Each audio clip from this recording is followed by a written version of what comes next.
CV-nya ya. Pak Agus Wini dilahirkan di Parakan. Parakan mana tuh Pak? Oh, oh deket. Banyak rambutan ya Pak katanya Pak. Di 4 April 1963 dan pendidikannya dari STT Duta Wacana tahun 1987. Sekarang namanya UKDW. Lalu melanjutkan master di UKDW pada 5 September 1997 dengan tesis komunikasi basis ya Pak ya. Kombas ya. Nah, sebagai koinonia yang belajar dan melayani. Lalu terakhir Pak Agus Wi itu pendeta GKI Cinere dari 1 Januari 99 sampai April 2024 tahun lalu ya, emeritus. Kemudian ada beberapa buku, wah ada 3 buku loh, dia udah membuat buku. Banyak ya Pak ternyata ya Pak, ada 6 buku. Banyak tulisan lainnya. Ya, nanti kalau mau lebih detail tinggal ngobrol sama Pak Agus Wi. Jadi kita mulai kali ya Pak ya. Saya persilakan Pak Agus Wi untuk memaparkan. Terima kasih. Baik Bapak Ibu, saya senang untuk mendampingi kiat pelawatan. Jadi kalau dilihat langsung slide-nya Mas atau Mbak? Oh, Bang Perlin. Ya, satu kita akan menemukan dasar-dasar kira-kira gitu, itu sesi yang pertama ini, pelawatan yang efektif. 2, mendapat keterampilan praktis. Itu 2 sesi yang akan kita capai hari ini gitu. Lalu selanjutnya Bang Berlin. Nah, kenapa itu penting? 1, ikatan perkotaan itu mudah lepas gitu. Orang rindu menemukan saudara, beda dengan di daerah gitu kan. Nah, itu seperti apa ikatan sapu lidi gitu. Kalau lepas ya lepas, hanya ikatan kepentingan. Sama tetangga saya pun kadang-kadang enggak kenal. Bukan saya yang enggak mau, dia sendiri yang terlalu sibuk. Itu. Nah, sehingga apa yang dirindukan sebetulnya dari orang-orang gitu ya. Yang dirindukan yaitu adanya sebuah wadah. Adanya sebuah komunitas itu dulu. Lalu apalagi ketika lagi menghadapi sesuatu, lagi menghadapi masalah, paling tidak teman unek-unek, enggak usah sampai jalan keluar, tapi teman unek-unek, dan itulah fungsi pelawatan itu. Nah, sehingga disitulah saya katakan komisi pelawatan ini hanya jadi teman seperjalanan. Teman seperjalanan seperti siapa? Seperti Yesus. Di mana ketika dalam perjalanan ke Emmaus, loh ceritanya gimana? Kalau dasar teologisnya saya mau mengatakan itu. Nah, 2 orang murung. Kenapa murung? Oh, ada masalah yang dialami. Sakit membuat cemas enggak? Iya. Itu nanti kita akan lihat beberapa tahapannya. Ketika divonis, ketika pengobatan, ada Bu Hartati dan sebagainya, setelah survival yang sudah bagaimana berjuang gitu ya. Dan itulah sebuah perjalanan gitu. Berjalan dalam kegelapan seperti apa? Kemurungan. Nah, alangkah indahnya jika ada teman yang mau jalan bareng. Jadi komisi pelawatan itu hanya jalan bareng kok, enggak usah harus menyelesaikan semuanya. Hanya jalan bareng aja, tapi jalan bareng itu rasanya sungguh-sungguh, aduh aku bisa dapat teman, bisa curhat, kalau ada sesuatu, ada pencerahan, ya hanya itu aja sebetulnya. Nah, sehingga orang yang dihormati karena dikunjungi, apalagi diperhatikan itu. Nah, sehingga satu yang dibutuhkan orang itu apa toh dihargai. Tidak hanya angka saja di gereja, dicatat namanya, kenal tuh Bu Desi, itu Bu Yuli, itu Pak Nasib. Bukan hanya sekedar nama, tapi apa yang diharapkan diterima itu. Diterima di lingkungannya, bukan hanya dikenal tapi diterima di lingkungannya, dicintai dan diperhatikan oleh komunitasnya, sehingga akhirnya orang itu bisa itu. Sehingga itulah komisi pelawatan hadir, bukan hanya komisi pelawatan, melibatkan bersama. Karena gereja yang melayani justru disitulah gereja yang berfungsi menjadi teman dalam perjalanan. Banyak kalau ditanya ya, banyak orang yang butuh didampingi dalam berjalan. Di tiap-tiap krisis itu. Nah, sehingga disitulah kita akan mengatakan tidak cukup kalau itu hanya menggantungkan hanya pada sang gembala. Kadang-kadang ada pelayanan awam, sehingga komisi pelawatan ini sebagai awam yang mau menjangkau, bukan hanya perkunjungan, soalnya kan menjangkau, mendampingi, berjalan. Gitu. Lanjut. Nah, jadi apa yang mau dilakukan? Penyembuh yang terluka, saya pernah ngalami. Nah, kalau saya pernah ngalami ketika mendampingi itu, kira-kira punya empati enggak? Punya kan? Aku pernah ngalami. Jadi yang saat ini menjadi passion kami, gitu ya, saya dengan istri, kalau ada yang kena CA itu. Dan itulah yang kemudian di WA gimana? Karena enggak tahu bayangan itu, betul enggak Bu Artati? Mau kemo itu kayak apa? Terus gimana caranya? Mau bone scan seperti apa? Jadi itu tahap-tahap krisis pada orang-orang, sehingga itulah pentingnya kita menjadi penyembuh yang terluka gitu. Apa harus ngalami dulu? Enggak. Tapi seorang yang mau memberikan hatinya gitu. Yang kedua, sehingga kita bisa ikut hadir, ikut menopang paling tidak. Ayo jalan bareng. 2 orang yang ke Emmaus itu kalau ditanya, apakah sudah ngerti yang mendampingi Yesus? Di mana ngertinya? Di mana? Perjalanan terus menuntun sampai kepada,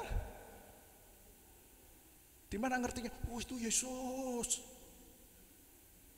Di jalan? Enggak. Inilah tahap-tahap krisis yang harus didampingi. Bu Desi tadi mengatakan kadang-kadang mendampingnya, sudah mau mati. Enggak. Dia punya perasaan apa? Itu kan. Sehingga sampai pada sebuah rumah. Tapi melakukan dengan apa? Mendampinginya. Dialog. Dialog itu apa? Percakapan kan. Tahu enggak yang terjadi akhir-akhir ini? Itulah buka dialog kan. Iya, Yesus guru kami mati. Aku gurumu. Enggak langsung loh. Tapi dibiarkan kan. Kami mengharapkan jadi Mesias, tapi disalib. Kami ini pulang dengan putus asa. Ya dampingi aja, itu tahap berproses kan. Ada yang cepat, ada yang enggak loh. Tapi jangan dihakimi dulu. Itu. Teruslah jalan, selangkah ya selangkah. Selangkah ya selangkah. Sampai akhirnya masuk di dalam sebuah rumah kan. Itulah, bukankah itu pendampingan yang intensif? Bagi saya kok perjalanan ke Emmaus itu merupakan dasar teologis pelawatan yang efektif. Sampai di rumah langsung aku Yesus. Enggak. Sampai diundang dulu, datang lagi. Berarti ada apa itu? Kepercayaan kan? Orang yang didampingi bukan hanya menjadi teman seperjalanan, tapi ada sebuah kepercayaan. Ketika menjadi ada sebuah kepercayaan, ada keterbukaan enggak? Keterbukaan. Aku mancur tadi darahnya. Sama dengannya, sampai dia cerita itu? Enggak. Jadi kalau dilihat ceritanya, berarti disitulah tahap-tahap yang harus dilalui itu. Jadi apa? Merawat, memelihara, menyampaikan kekuatan. Haruskah baca Alkitab dulu? Yesus di jalan enggak buka apa-apa loh. Ayo, sehingga saya katakan, oke, simpen dulu itu, simpen nanti. Karena ada tahap-tahap tertentu pada seseorang gitu ya, ketika mengalami krisis, saat marah, ada loh saat marah, yuk berdoa. Masa gak percaya? Aku enggak mau kok suruh doa. Aku sudah enggak apa-apa, aku ngerti. Cukup tepuk Pak. Tepuk sininya aja, aku ngerti kok. Udah. Pendeta kok ora doa katanya. Nampingi di perjalanan kok belum sampai rumah kok. Tapi ekspresi keagamaan muncul enggak? Muncul ekspresinya gitu loh. Nah kita kadang-kadang pengennya cepet kan. Karena pengennya cepet sehingga dipacu langkahnya. Bisa sama enggak Bu Desi? Enggak bisa ya. Ngurangin dalam krisis ini kok dipaksa cepet. Udah. Nah disitulah sampai pada sebuah rumah. Sampai mereka mendapatkan sebuah pencerahan, kesadaran. Oh itu Yesus. Ada kekuatan baru. Nah, pelawatan akan berhasil ketika kita bisa mendampingi, lalu sampai dengan ada sebuah keterbukaan, lalu sampai dengan ada kekuatan baru itu. Aspek well-being. Dan itu bukan hanya pribadinya, keluarganya juga sama. Apakah keluarganya sudah sampai pada tahap yang sama? Kadang-kadang belum loh. Ini, nanti di kasus-kasus terminal kita akan melihat. Tapi kalau boleh untuk cuplikan dulu Bapak Ibu ya. Ada yang udahlah pokoknya alternatif. Enggak, kata dokter alternatif. Enggak sama kan gelombangnya? Terus kita mau yang mana? Masa kita mau masuk sampai ranah-ranah yang semacam itu?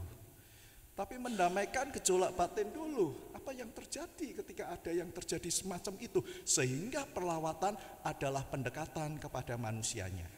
Itu manusia yang sedang krisis.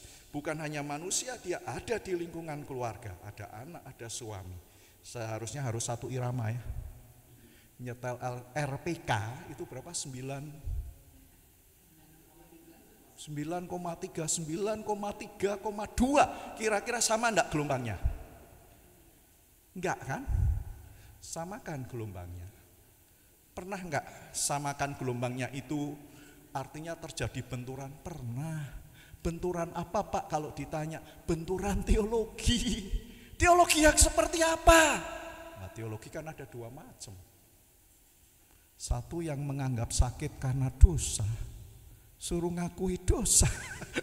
Yang satunya GKI yang enggak. Lah ini yang repot. Pengalaman saya itu kalau ditanya ya sebagai pendeta, kira-kira mendamaikan irama gelombangnya seperti apa?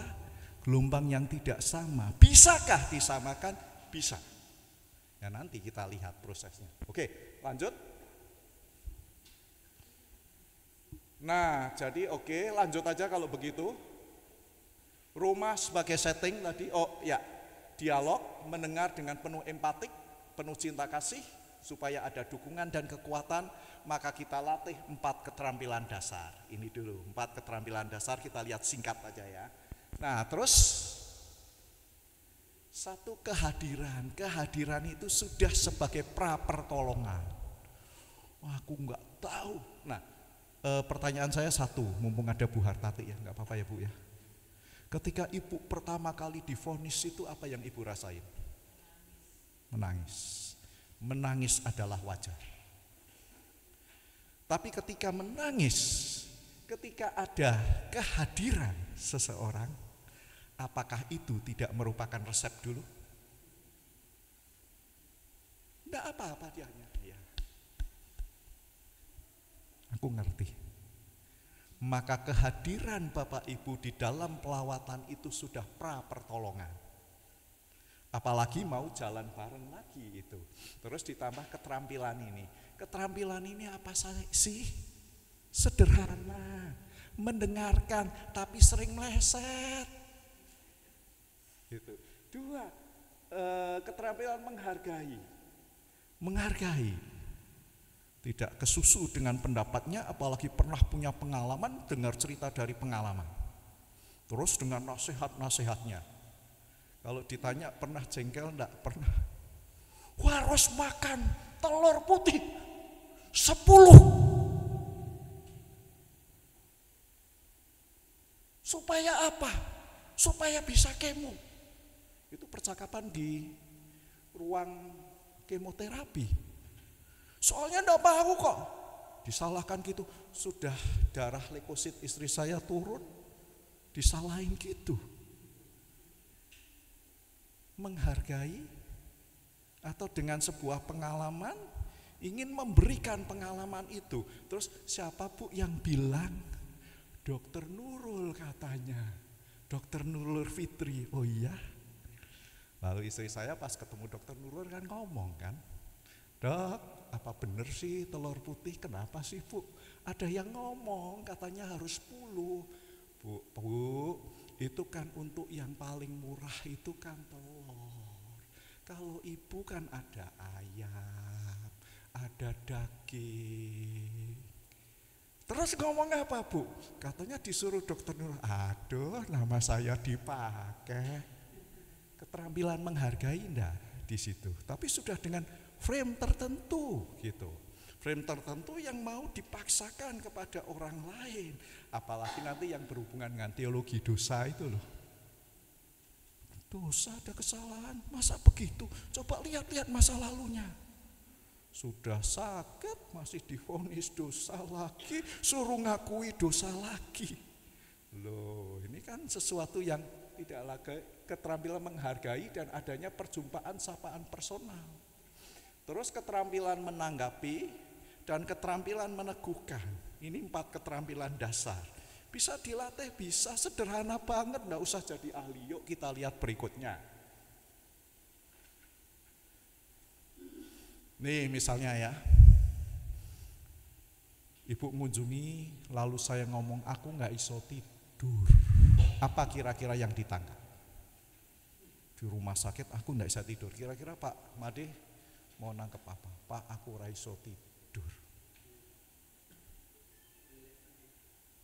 Relax aja. Tidak bisa tidur sinonimnya relax. Oke, masih ada tanda kehadiran. Oke, ada lagi yang mau ngomong, hanya enggak bisa tidur.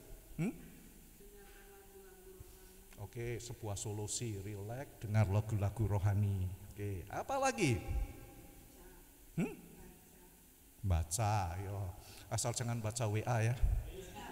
Baca WA enggak jadi lagi mumet gitu ya, baca. Nah, beberapa tanggapan langsung ngasih solusi biasanya. Tapi jangan dulu, solusi nanti dulu, ada komanya dulu gitu loh. Sebuah pertanyaan dulu, balikan dulu, mengapa? Sebelum solusi. Pertanyaan ibu bagus, justru komanya itu mengapa? Ada sebuah pertanyaan gitu kan. Lalu ekspresi tubuhnya gimana? Itu baru bisa menjawab dengan tepat. Jangan-jangan takut untuk diambil sumsum tulang belakang. Karena besok mau ngambil sumsum tulang belakang. Bisa enggak? Nah, sehingga jangan keburu dengan solusi gitu ya. Nah, itu konsili mengungkapkan kata-kata. Apa yang dikenali dengan perasaannya, maka Bu Desi mau memancing itu. Apa yang mau dikenali dengan perasaannya sebetulnya? Takut. Kalau takut berarti jangan suruh nyanyi, jangan suruh baca Alkitab dulu. Kenapa takut? Muncul lagi. Jadi galilah perasaan-perasaan itu. Perasaan-perasaan itu adalah sesuatu yang kadang-kadang berbicara lebih di balik sebuah kata-kata itu. 2 orang yang murung, Yesus tidak langsung nyalain kan, padahal Yesus disalahinnya, kamu orang asing. Kenapa murung? Kamu enggak dengar toh peristiwa air ini? Bukankah dia ingin menggali perasaannya? Itu. Apa yang mau dikatakan tentang tingkah lakunya? Enggak bisa tidur, matanya memang sudah sangat-sangat letih. Oh, berarti dia ada ketakutan. Itu. Jadi pintu masuknya nanti jangan-jangan nek mau dibonskan itu saya harus gimana sih? Jangan-jangan ke situ loh, Bu. Sebelum pertanyaan-pertanyaan macam-macam itu gitu. Nah itu. Nah jadi disitulah kita sudah jadi Rasul Kristus di tengah lingkungan. Ketika kita bisa menggali itu. Nah sampai dengan jadi pendamping yang memberikan perhatian, lalu jadi tangan Kristus yang menguatkan sesama. Kira-kira itu kalau dilihat dasar teologisnya. Oke lanjut lagi ya.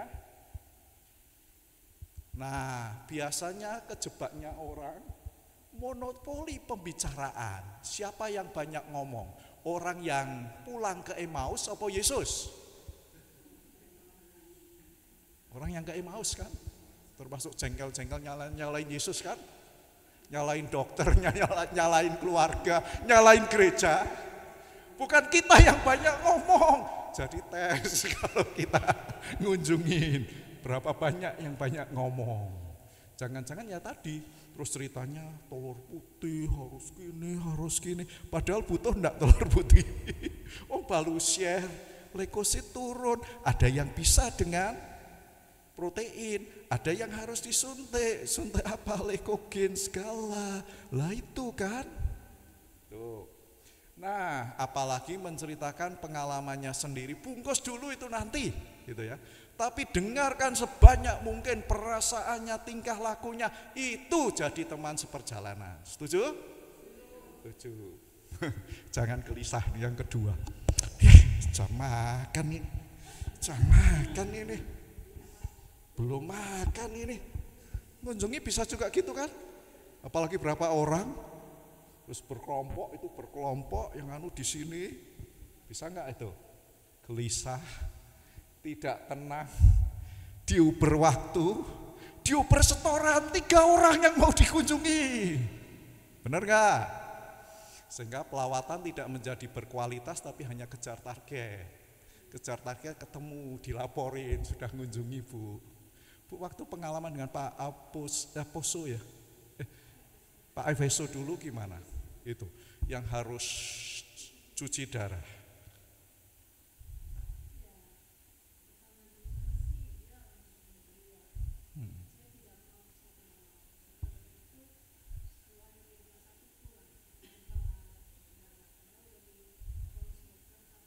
Harus cuci darah.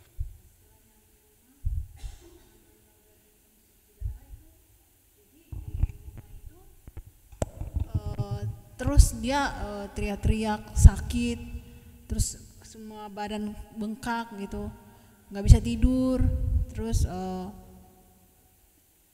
datanglah orang gereja datang ke rumah, ayo Pak, nanti Bapak sembuh kalau cuci darah. Jadi mereka dari teman-teman gereja bagian perlawatan datang untuk mengunjungi. Terus mereka memberitahu kalau nanti kalau dia cuci darah bisa Bapak sembuh, bisa beraktivitas kembali. Itu pun dia masih belum bisa menerima karena dia tahu kalau cuci darah itu seumur hidup. Jadi dia tidak mau, pokoknya satu kata yang dia bilang tidak mau gitu, saya tidak mau cuci darah.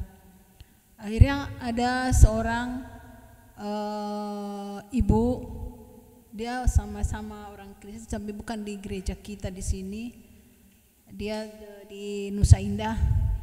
Dia datang, saya juga nggak tahu dia datang, dia dengar sama siapa gitu, datang ke rumah.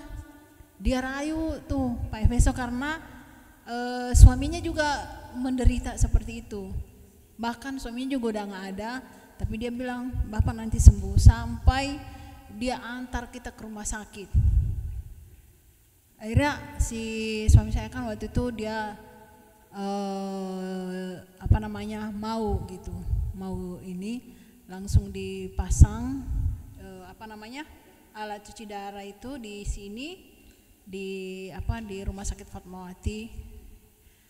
Akhirnya dari situ sampai ibu itu terus menemani, sampai dokter sama suster nanya, ini ibu siapa sih, mereka nanya. Akhirnya saya bilang itu tante saya gituin aja, padahal sebenarnya aku nggak kenal dia sebelumnya, tapi mungkin itulah Tuhan yang mengirim dia untuk ke Pak Efeso agar Pak Efeso mau cuci darah, karena dia udah satu kata tidak mau gitu, padahal semua badan udah bengkak, tiap ada 3 hari nggak bisa tidur. Jadi bolak-balik ke kamar mandi, ke ruang, seluruh ini pintu dibuka, suruh buka pintu, panas banget, saya nggak tahan gitu. Terus aku cuma nangis, aduh bagaimana, aku harus ngapain gitu kan. Jadi ya itulah air mata yang terus mengalir, saya juga nangis, dia juga begitu. Jadi ya udah, akhirnya dengan kedatangan ibu itu, dia datang, dibantu juga teman-teman perlawatan dari gereja. Akhirnya baru dia mau, sampai diantarin ke rumah sakit, sampai saya nggak bisa membalas lah kebaikan ibu itu sama saya gitu. Itu Pak. Jadi ceritanya hampir mirip ya kalau kita coba simpulkan di situ. Krisis itu sama dengan krisis orang yang ke Emmaus itu kan. Dan dengan satu kata tidak. Nah, satu kata tidak itu sesuatu yang harus kita ubah kan. Sampai dengan kehadiran Ibu? Bukankah itu teman seperjalanan? Bukankah itu yang digambarkan sosok Yesus walaupun tidak kenal? Dan dampingi, tidak apa-apa, aku pernah ngalami. Karena jangan-jangan yang dipikirkan takutnya itu. Lah ketika takutnya belum, ya itu belum sampai dengan tidak selamanya orang cuci. Ada juga nanti yang frekuensinya juga berkurang kan, tergantung dengan kerusakan ginjalnya itu. Lalu orang kadang-kadang sudah dipenuhi dengan pikirannya sendiri. Sehingga disitulah pentingnya komisi pelawatan dan sebagainya, sehingga menjadi teman berdialog sampai dengan mengantar, ya mengantar. Nggak usah membawakan firman Tuhan tapi mengantar, tapi kehadirannya nyata enggak? Nyata itulah. Oke, slide-nya masih adakah? Ya. 1. Beri perhatian kepada yang dikunjungi, tidak menggurui. Yang penting bukan apa yang dikatakan pengunjung, tetapi kita memberi perhatian terhadap orangnya, beri kesempatan untuk bicara, kalau perlu tangkap perasaannya. Itu tadi. Takut tadi tuh, enggak mau.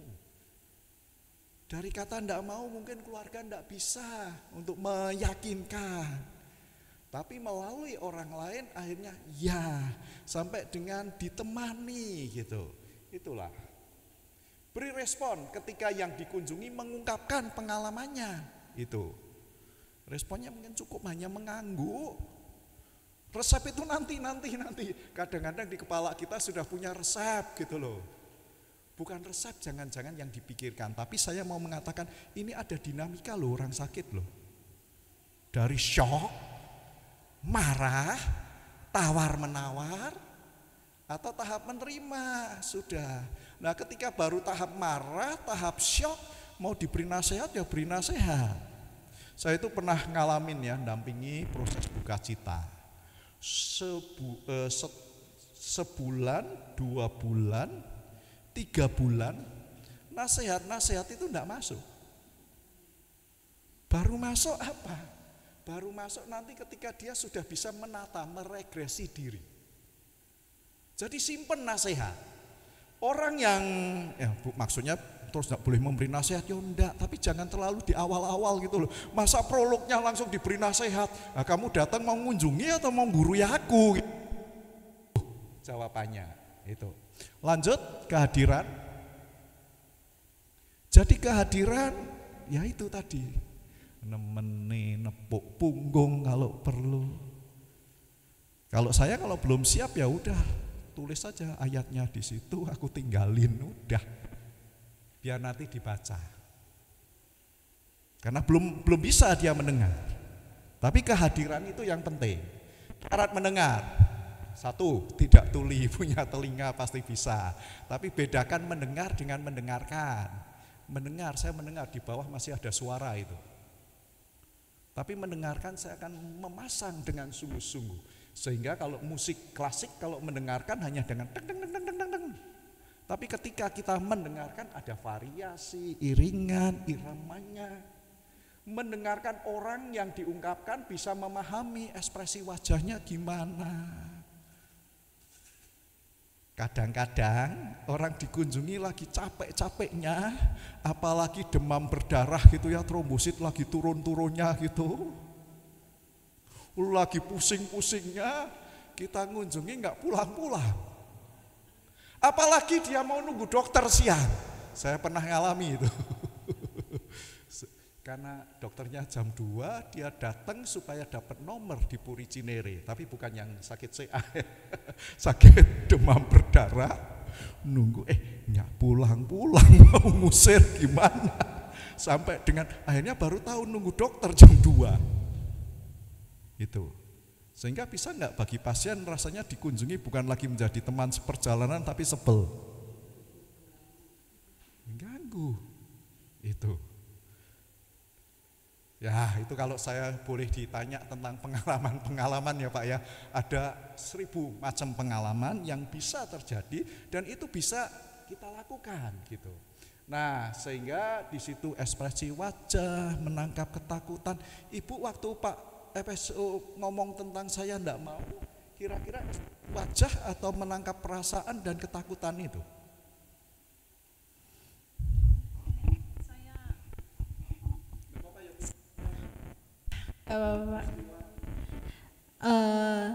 Saya apa namanya itu terus merayu dia lah untuk bisa mau, tapi tetap aja mungkin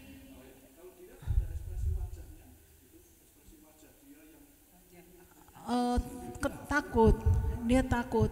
Kadang kalau saya terus memberikan ayo gitu, langsung kamu belum tahu ya, itu nanti seumur hidup saya, nanti saya cuci darah, biarin aku mati. Dia sampai ke titik itu Pak. Jadi karena dia udah ngomong daripada gitu mendingan saya mati. Saya cuman bilang anak-anakmu masih kecil-kecil, apakah kamu nggak mau melihat anakmu sampai sekolah?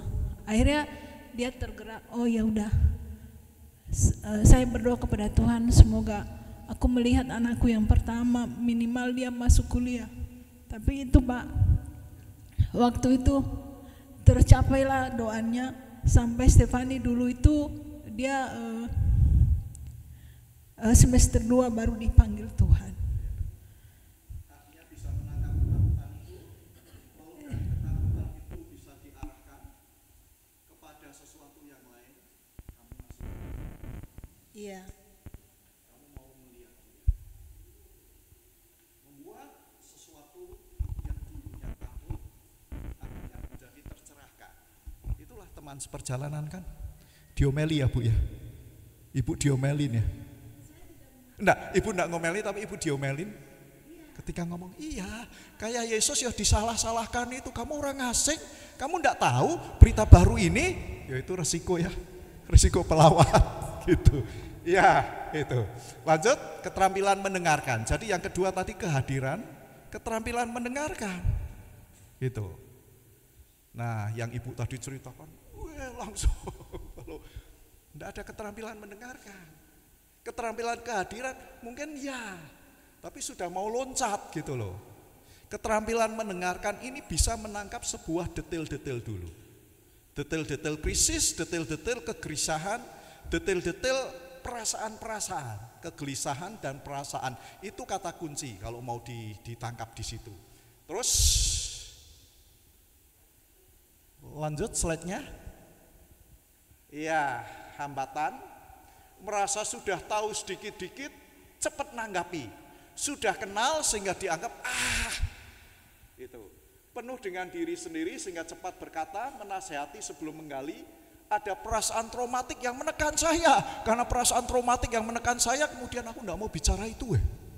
Terus dialihkan. Ini menjadi percakapan dialog yang tidak berkualitas kalau semacam ini. Gitu. Nah, terus lanjut. Maka itu disebut waspada.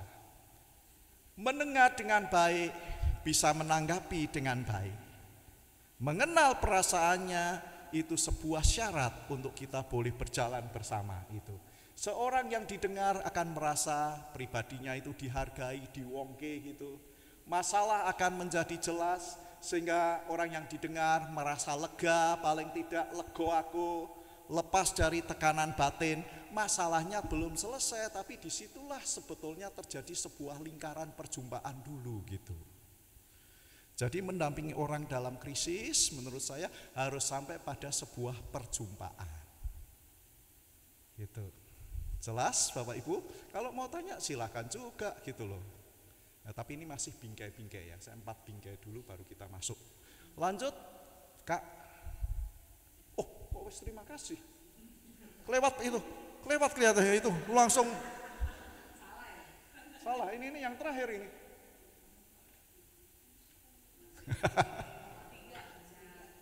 Enggak, terus itu kelihatannya masih yang ada yang sesi 2 tadi.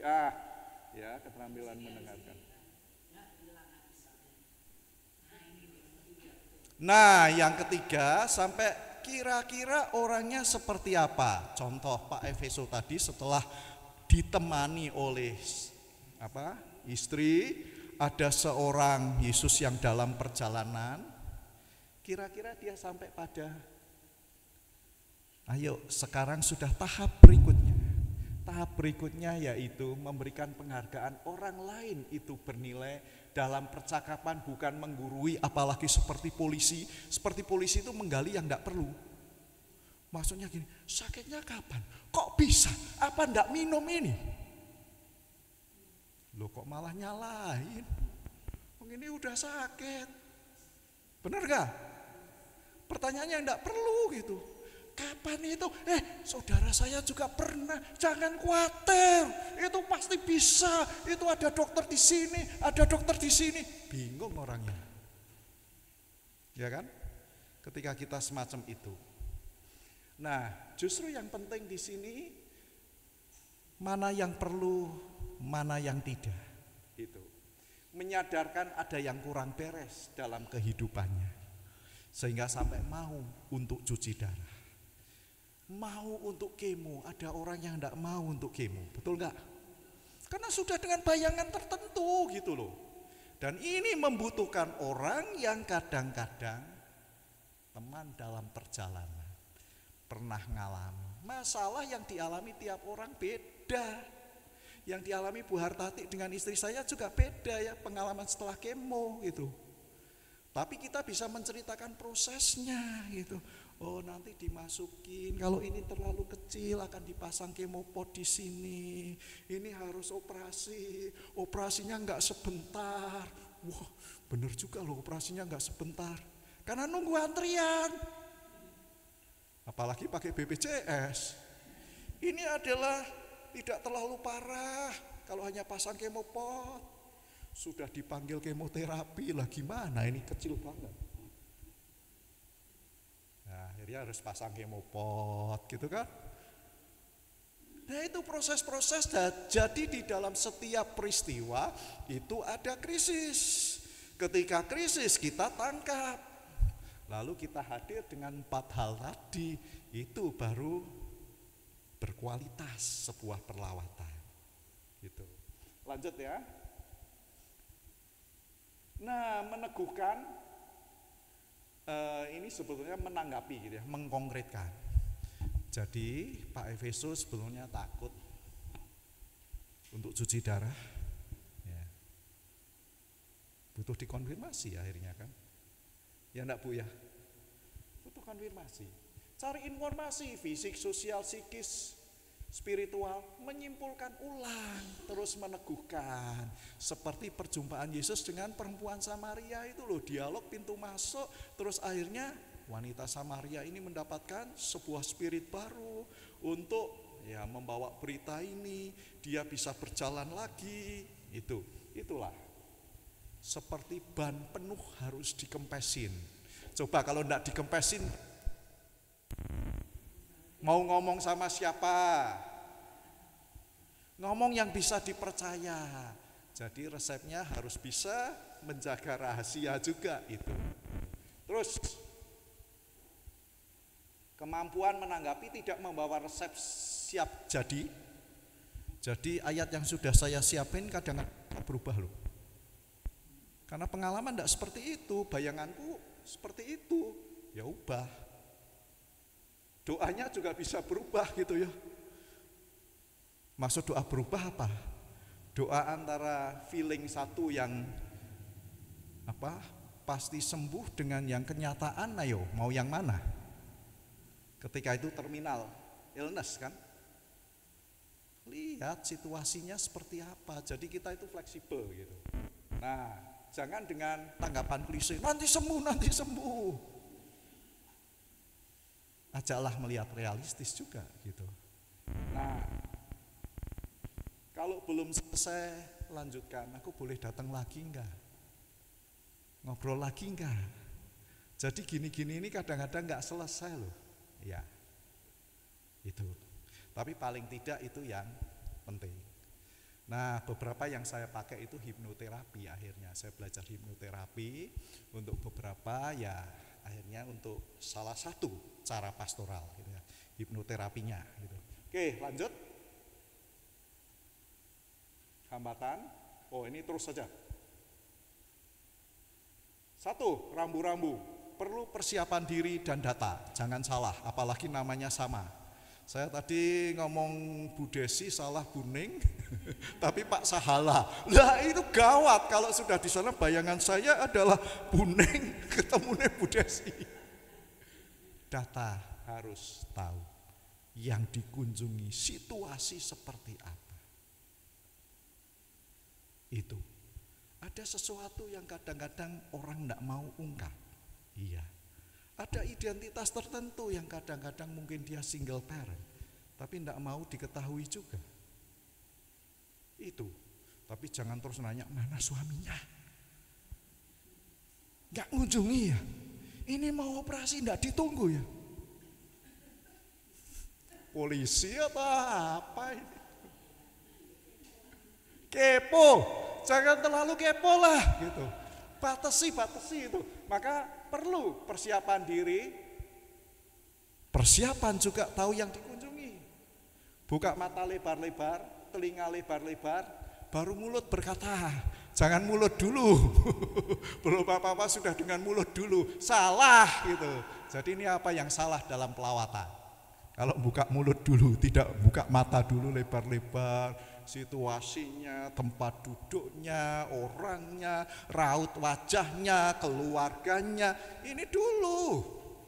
Terus telinga, apa yang diungkapkan tadi, dan ini yang paling penting, mulut yang ketiga lah. Nek perlu ya nggak usah ngomong, baru ngomong yang terakhir aja satu tepukan ya udah selesai gitu. Besok kunjungi lagi, ya gitu. Oke. Hadir jadi berkat, jangan membatasi diri sok tahu sampai dengan hal medis ngambil keputusan. Jangan, itu harus gini. Loh kok ngambil urusan keluarga padahal keluarganya lagi bertengkar antara A dan B. Ayo, gimana? Jadi berkat apa jadi bencana? Tapi hati-hati kan dimasuki oleh suami untuk mau ini. Benar gak? Bisa loh. Supaya mau. Frekuensinya belum sama. Nah, frekuensinya belum sama, yo jangan keburu. Itu. Mata, telinga, baru mulut. Itu. Nah, jaga etika. Tahu gak? Itu ternyata begini loh. Itu ternyata gini loh. Itu yang di rumah itu bukan suaminya loh. Gosip lagi. Perkunjungan kok jadi gosip-gosip gini, ngerumpi gini. Ada etika, dokter juga punya etika. Itu. Apalagi seorang yang punya kedudukan kadang-kadang tidak mau dikatakan sakit loh. Saya pernah diminta hanya sendiri aja, nggak usah bawa teman. Pak, mobilnya parkir di situ ya Pak ya. Ya. Sudah ada yang nganter. Terus didoakan, Pak, ini hanya untuk Bapak. Ya wes, saya nggak lapor majelis juga. Ya karena itu permintaannya. Karena apa? Ada sesuatu yang kadang-kadang nggak mau gitu loh. Dan kadang-kadang bukannya baik, baiknya sih baik, tapi nggak tahu waktu gitu ya. Baru trombositnya drop. Datangnya ini datang, ini jam sekian datang, ini jam sekian datang, udah pusing lagi. Ayo, mau gimana? Ngerasain enggak?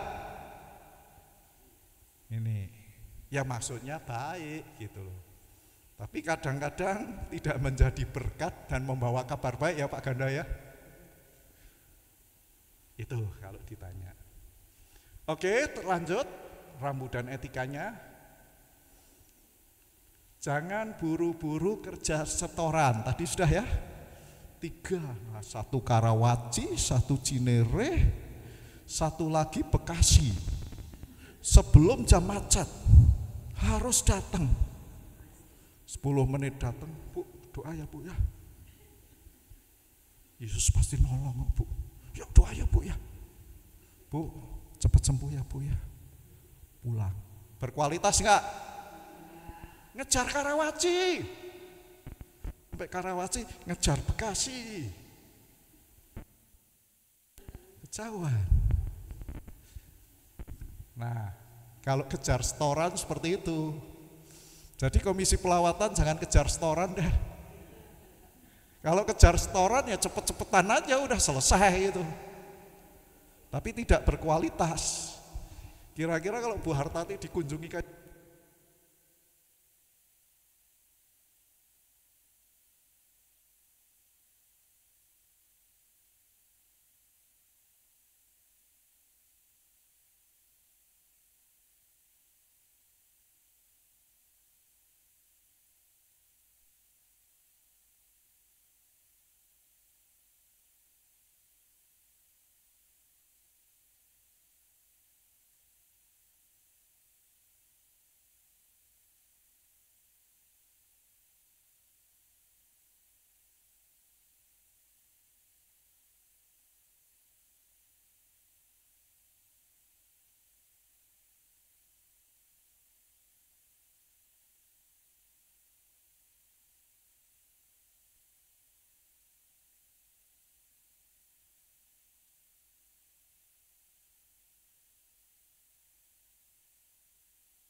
suaranya enggak jelek banget. Oh ya. Enggak drop. Nah, justru disitulah enggak apa-apa. Tapi ketika leukositnya selalu jeblok dan harus suntik, setiap hari harus suntik, kan berarti dosis harus diturunkan. Dokter PPDS kadang-kadang enggak mau tahu. Karena taunya teorinya begitu. Berat sekian harus sekian, dosisnya 90 misalnya 90. Nah, hal-hal yang semacam ini kalau kita tidak berada di dalam sebuah komunitas itu, kita tidak tahu apa-apa.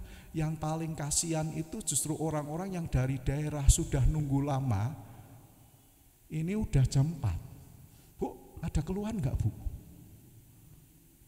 Enggak ada. Kalau enggak ada, ambil obat aja. Perawatnya sih ngomong, Bu, ada keluhan. Istri saya, ada yang mau saya sampaikan. Terus istri saya bisikin, Pak, Bapak itu sudah jauh-jauh. Ada enggak yang perlu dikeluhkan dengan dokter untuk ketemu? Karena rupanya jam 4:30 apa ya sudah out semua. Dokter PPDS, Pak, Dok, dah. Enggak ada beban. Dokter PPDS gimana ngerjain sendiri. Dan pengalaman-pengalaman semacam itu kan sebuah pengalaman yang panjang. Jadi tiap tahap ada krisis. Jadi bukan pada sakitnya, tapi tahap-tahap tertentu ketika menjalani. Lalu di dalam krisis-krisis itu apakah kita hadir menjadi sang sahabat yang menyahabati, yang memberikan pencerahan? Akhirnya kan saling mendapatkan pencerahan-pencerahan dari sesama. Lalu sampai aku ada loh nomor teleponnya, mau enggak ngomong ya dari saya. Nah, semangat kan itu. Kita enggak ngomong tentang penyakitnya, bagaimana kemonya, tapi bagaimana perasaan dia, bagaimana kita hadir menjadi berkat. Itu yang terjadi. Oke, lanjut. Itu masih jangan. Harus masih ada enggak rambu pelawatan? Iya, datang mengambil inisiatif, mendekati problematikanya yang ditemukan dalam kehidupannya itu, muncrat darah tadi itu masih bisa, maka harus dilakukan tindakan. Ketika operasi sudah orang rasanya takut. Selesai satu, menanti hasil PA, panjang enggak? Panjang. Orang masih takut? Iya. Yang didampingi yang kedua ketika pasien terminal itu, bukan hanya ketika operasinya udah sembuh, selangnya udah dicabut, tapi ketika mau menanti hasil PA-nya, deg-degan, hasil PA keluar. Nah, stadium berapa, grade berapa, kalau ini mau ngomong cancer atau ngomong yang penyakit-penyakit terminal yang lain ya, bukan penyakit lansia. Kalau penyakit lansia itu ya biasanya diabetes, obat seumur hidup, amlodipin, itu adalah sudah wajar. Nah, itulah yang disebut dalam pelawatan sentuhan kedua. Boleh enggak kalau Yesus itu menyentuh untuk menyembuhkan orang yang sakit, orang yang buta, ada yang menerima 2 kali sentuhan loh. Ini sedikit ngelantur ya, boleh ya? Ya. Nah, ketika dikatakan pada waktu itu ada yang dikasih ludah terus suruh pergi kan? Kasih ludah, sudah sembuh belum? Belum, tapi harus lagi. Baru yang kedua, baru sembuh. Orang lain mungkin, ya itulah, dikasih antibiotik sembuh. Ludah kan antibiotik. Terus ada lagi sentuhan kedua, tambah amlodipin, tambah kapridogel, tambah lagi obat diabetes itu, glumin, kandesartan, sentuhan kedua. Tapi ini yang disebut normal masih, sentuhan kedua. Tapi yang saya masuk krisis dalam pendampingan terminal adalah di dalam tiap tahap ternyata. Bukan hanya pada saat operasi, tapi setelah operasi. Coba ketika menerima grade tertentu, kaget enggak? Kaget. Dia harus bicara pada siapa? Ketika saya mendampingi istri gitu, nah dia ini gede Pak, dokternya, dokter Martin, dia ngomong besar, cobalah kepada onkolog, ini hitungan hari, jangan bulan. Jadi harus diambil sebuah tindakan. Tindakan itu harus diambil ya pada saat Paskah rupanya. Nah, kenapa Paskah? Karena ternyata di hari Kemis itu, Kemis putih gitu ya, itu hadiah terindah saya. Kemis putih 2021 gitu. Nah, pada waktu itu adalah sudah ketahuan besar dari hasil mammo dan harus kontrol. Zaman Covid susah. Nyari dokter kira-kira yang paling mudah di mana yang bisa BPJS dan Darmais, ketemu dokter Bayu Mayapada. Dia lihat wajahnya kok srek dengan nama ini. Lah iseng-iseng saya tanya pada pendeta Woro. Wor, kemana Wor? Dokter Bayu, Mayapada, iya. Mau, aku daftarin. Aku punya kepala perawatnya. Sabtu Sunyi, kami ke sana dapat nomor 1. Pak, ndak lagi tunggu-tunggu. Hitungannya adalah hari, bukan bulan. Karena 3B kan. Nah, disitulah. Sehingga kami konsultasi beberapa juga gitu ya. Dengan beberapa dokter juga, akhirnya keputusannya sama, ya udah maksektomi. Maka 14 Aprilnya ambil. Setelah diambil nunggu 2 minggu. Muncul PA, patologi anatomi. Krisis lagi enggak itu? Krisis.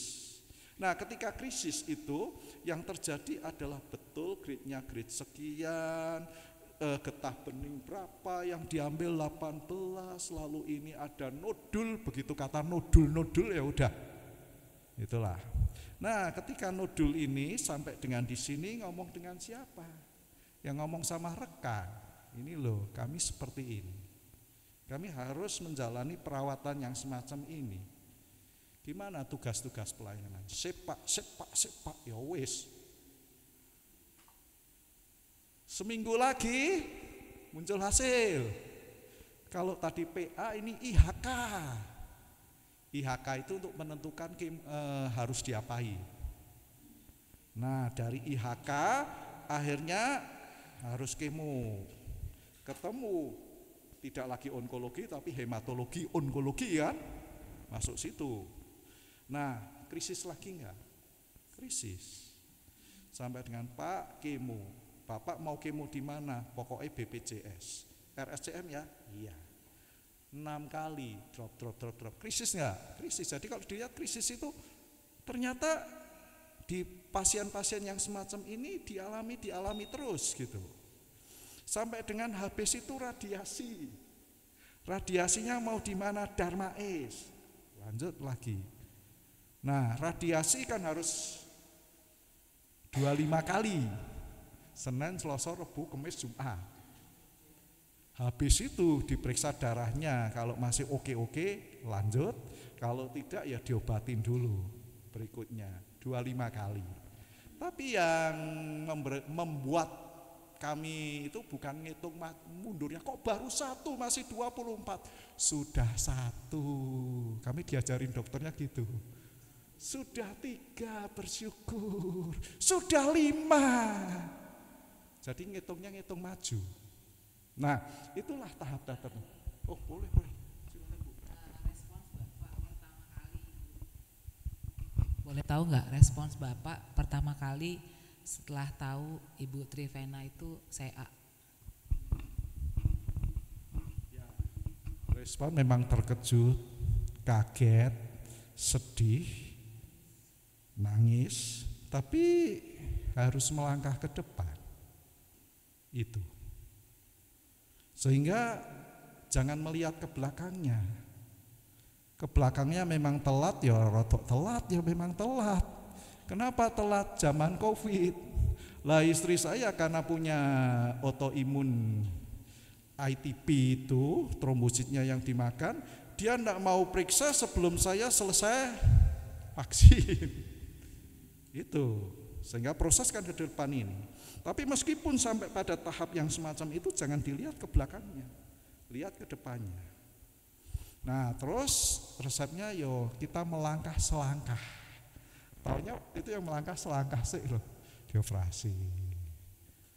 Selangkah lagi IHK, selangkah lagi IHK, satu lagi itu PA, IHK, kemo, radiasi. Desember berikutnya kena lagi yang satu. Itu yang terjadi. Setiap periksa ada yang muncul. Jadi satu yang kanan, satu yang kiri, setahun lagi. Itu. Dan itu adalah sebuah proses kan. Ya langkah demi langkah gitu. Nah langkah demi langkah yang terjadi seperti apa? Inilah sebuah krisis-krisis gitu. Nah sehingga ketika krisis justru disitulah kehadiran teman, kehadiran pendukung, kehadiran komunitas itu sangat-sangat menolong dan menentukan. Nah lalu memang yang kedua diperiksa tidak seganas yang pertama, tidak harus kemo dan sebagainya. Sekarang muncul di tiroid. Nah tiroid itu hipotiroid yang harus tetap di-maintain. Sehingga masalahnya apa? Melangkah selangkah demi selangkah. Jadi krisis itu rasanya bukan hanya sekali saat operasi saat ini. Itulah tahap-tahap yang muncul. Lalu resepnya apa? Bersahabat dengan penyakit. Tahu enggak setelah makan obat kanker macam-macam itu tiroid macam-macam. Sering lupa. Jadi kalau diomongin, aku ngomong apa ya? Krisis lagi kan? Krisis yang paling ternyata di emosi.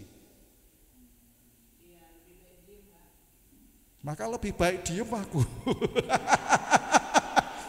Tapi jangan menyalahkan loh ya. Itu adalah proses obat. Efek dari obat, apalagi obat-obat yang obat keras kadang-kadang gini ya. Ketika kemo itu kan menghantam semua. Baik dan yang tidak. Lalu ketika itu yang ada ya obatin, pokoknya diobatin. Lambung diobatin, ini diobatin, obat tiroid juga membuat ngomongnya juga ngomong apa ya. Itu.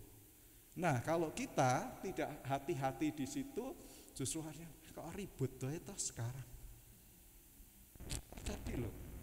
Tapi itu sebuah perubahan gitu. Nah, perubahan itu perubahan yang memang harus dijalani gitu. Ya udah bersahabat dengan penyakit. Bisanya 1 jam ya 1 jam. Ikut kebaktian di sini, iya. Hari ini saya lebih dari 1 jam ya dia di rumah. Itu akhirnya menyesuaikan diri dengan itu. Gitu. Tapi gejolak-gejolak emosi muncul ya Bu ya.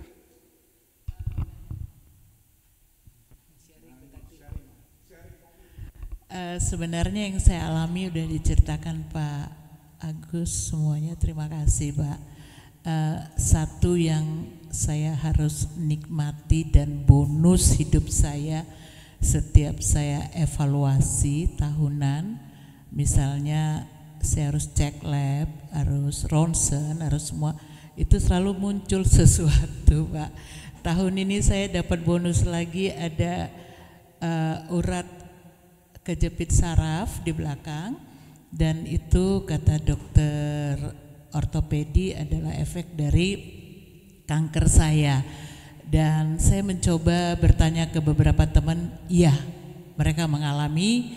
Dan yang sekarang setiap perubahan itu ada yang membuat timbul pemikiran baru Pak. Jadi saya harus siap setiap ada evaluasi tahunan, ada sesuatu yang baru muncul, saya harus siap. Dan untuk efek-efek yang Bapak sampaikan tadi, iya, semua pembuluh darah saya pecah dari ujung rambut sampai ujung kaki.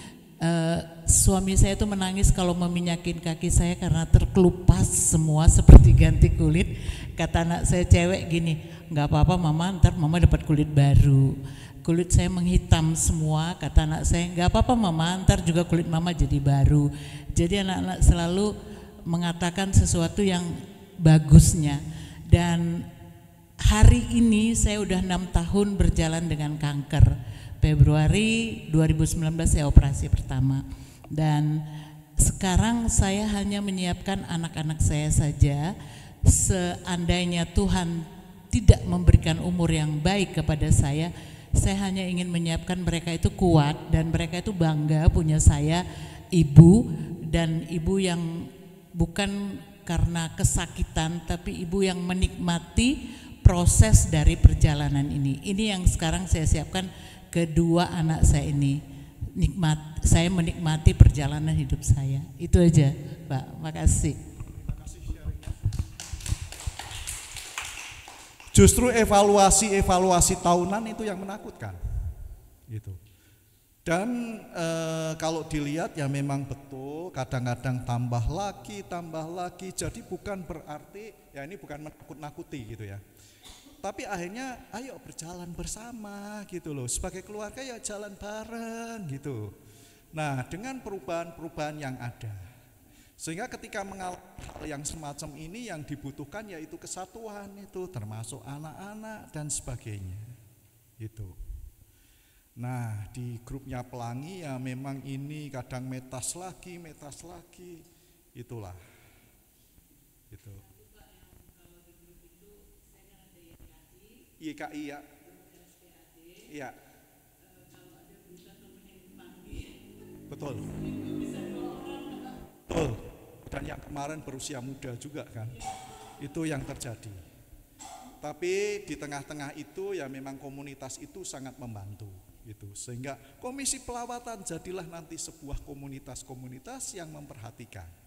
Lalu komunitas yang terutama dengan beberapa penyakit yang terminal ini bisa menjadi sesuatu sharing, saling menguatkan. Undang satu dokter ikut di situ, misalnya ya dokter Rebecca atau siapa, dan itulah yang saling menguatkan satu dengan yang lain. Itu. Iya. Kemarin saya baru memimpin sebuah kebaktian, lalu memang betul. Ada seorang yang di tengah sakitnya dia malah memutuskan pertemanan semua. Itu terjadi ternyata.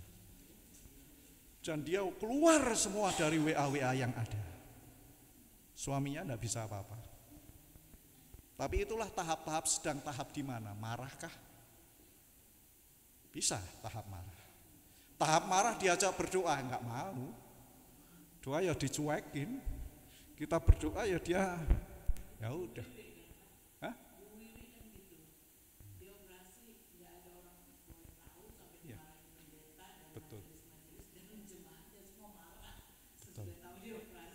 Betul, ada juga yang semacam itu, dinamika tiap orang beda. Oke. Ya, bisakah slide terus saja?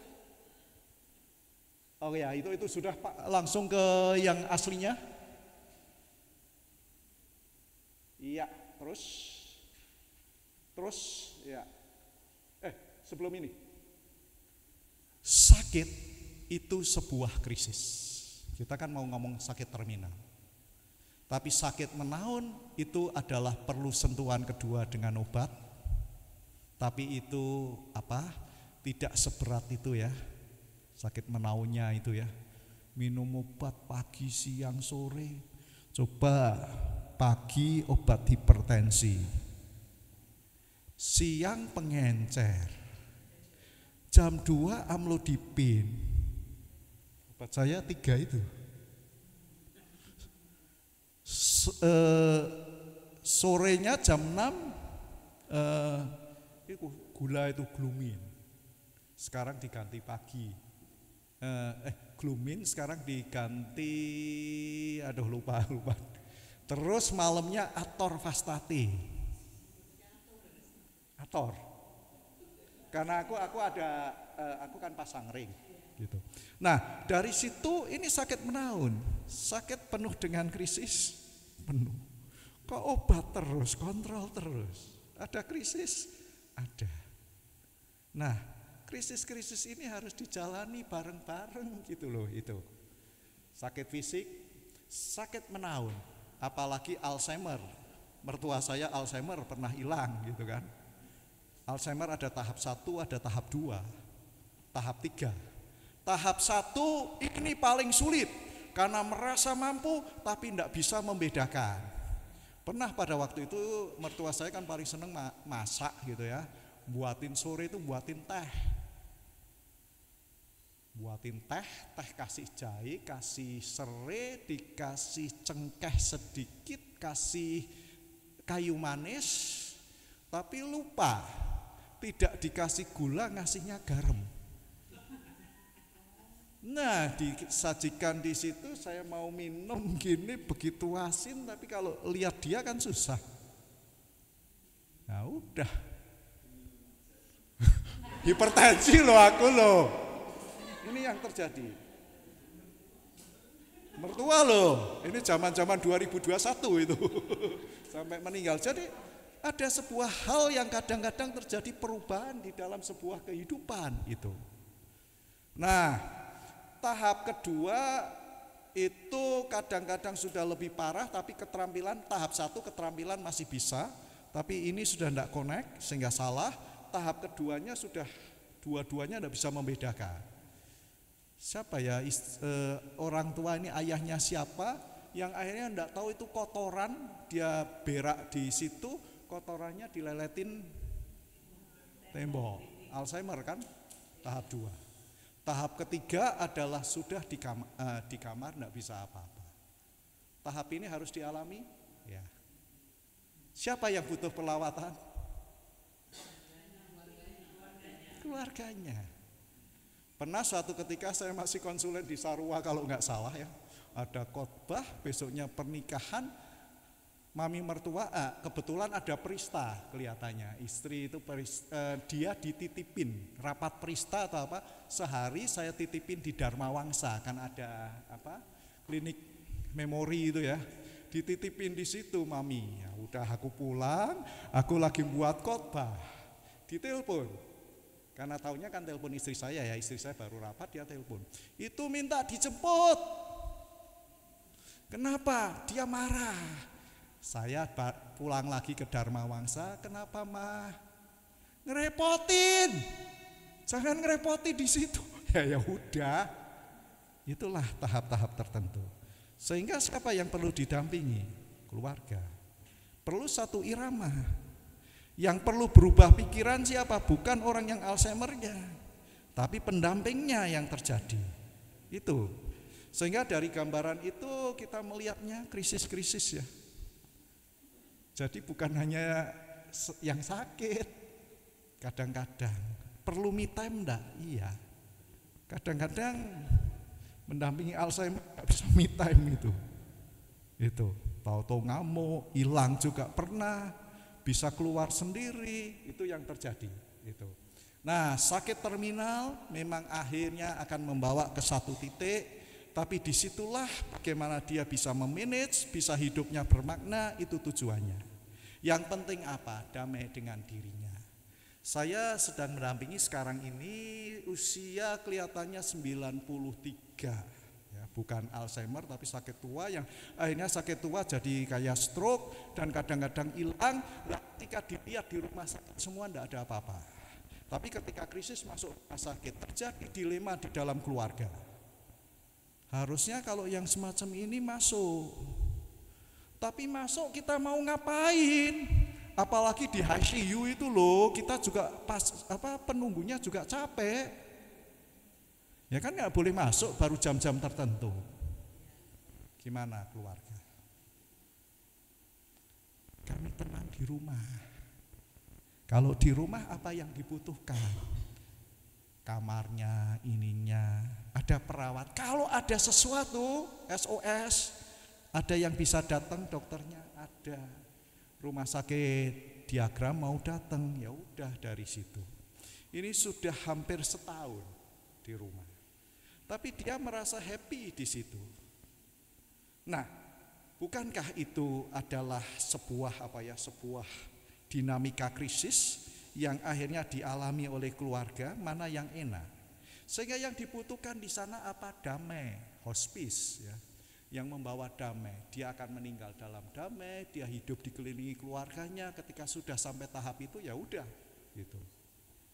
Nah di rumah ya disonde, ada perawat, sama dengan di rumah sakit. Nah sehingga kita tidak bisa saling menyalahkan, masukkan, wah kita itu siapa? Anaknya ada 3, ya udah rundinganlah anaknya yang mana. Tapi kita berusaha merawat yang terbaik, memberi yang terbaik, ya udah itu. Nah lanjut, ketika sekarat jangan lupa indera yang terakhir adalah telinga. Jadi masih bisa dibisiki. Biasa yang saya lakukan ya pegang Yesus ya. Doa masih, walaupun sudah koma sekalipun. Pernah enggak kalau diperhatikan wajahnya, kadang-kadang dia bisa nangis ketika dibisikkan. Dengan lagu-lagu yang terakhir juga kadang-kadang. Dan itu yang artinya bagaimana kita mendampingi dalam perjalanan sampai ketemu Yesus, 2 orang ke Emmaus itu ya. Sampai mengatakan, oh ini Yesus toh. Ya udah, sampai di situ gitu. Nah, lalu disitulah peganglah Yesus ayat penguatan. Untuk keluarga saya menghargai perjuangan keluarga. Dinamika ada keluarga yang tidak rela dan yang rela, ini yang kadang-kadang dinamikanya sering susah.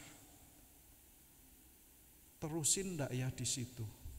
Jangan dipasang sesuatu. Ayo.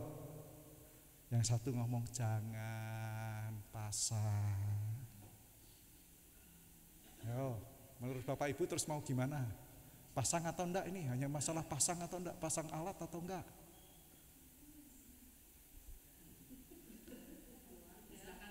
Keluarga, jangan ikut-ikutan di situ.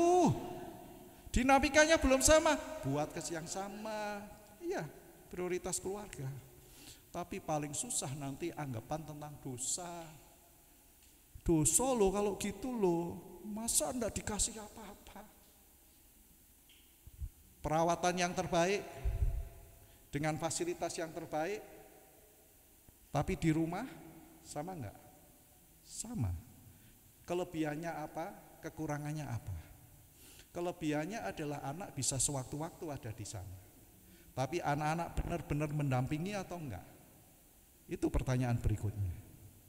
Lalu ketika itu menimbulkan kedamaian, tante itu menimbulkan kedamaian karena sekarang sudah enggak bisa apa-apa, ya udah, terimalah itu. Itu. Nah, jangan bicarakan hal yang rahasia di depan pasien. Tadi dokternya ngomong loh. Ngomongin sembuh coret.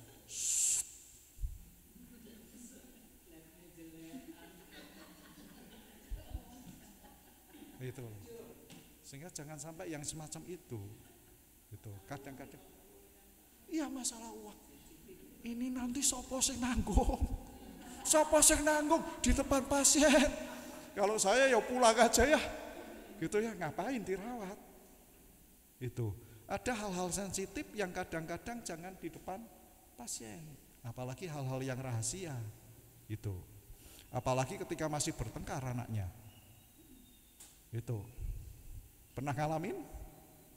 Pernah? Antara A dan B, konflik-konflik itu? Pernah, ya. Yuk lanjut.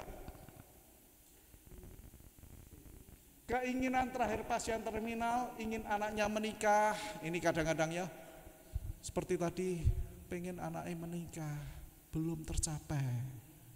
Kuliah tercapai, tapi ada yang tercapai, ada yang belum. Nah keinginan-keinginan itu yang kemudian kita tangkap gitu. Tekankan dari mana kita ada. Bu Hartati tadi sudah mengatakan, ya ujung-ujungnya memang harus dipanggil. Setiap orang juga sama.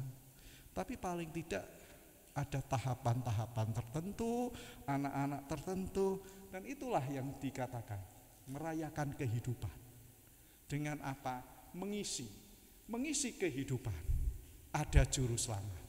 Meskipun ini kadang-kadang ya dengan keterbatasan. Jalani. Oh, yuk. Karena saya berobatnya panjang ya Pak, saya sudah tidak memikirkan anak nanti menikah kapan, bekerja apa, itu saya buang dari pikiran saya. Kalau saya dipanggil Tuhan juga, saya merasa Tuhan sudah mencukupkan mereka. Jadi sekarang ini intinya saya hanya fokus untuk pengobatan saya, apa yang saya rasakan. Jadi saya tidak memikirkan mereka mau menikah umur berapa, mereka mau bagaimana, itu saya sudah serahkan ke atas. Begitu aja Pak, karena untuk diri saya aja saya merasa udah cukuplah saya memikirkan diri saya. Itu khusus untuk penyakit-penyakit yang seperti saya mungkin Pak. Begitu, makasih. Ya, berarti ya ada. Berarti ini sudah sampai pada tahap kesadaran untuk menerima diri. Ada tahap-tahap tertentu yang masih belum itu loh. Nah, tahap-tahap yang masih belum ini yang kemudian harus didamaikan. Nah, paling tidak antara harapan dengan sebuah kenyataan ini, supaya dia tidak terlalu kecewa banget gitu. Tapi dilihat untuk langkah sekarang sudah seperti ini, tidak seperti yang dulu gitu. Itu yang terjadi gitu. Nah, kalau ini yang sudah sekarat gitu ya, bolehkah menyanyikan lagu penyerahan? Nah, kalau biasanya saya lakukan 3 hal, ucapkan terima kasih. Kalau yang sudah turun, tensinya, kita dikelilingi oleh orang-orang yang mengasihi. 2, minta maaf. Kadang-kadang ada sesuatu yang ganjel yang tidak kita tahu, sebut secara konkret.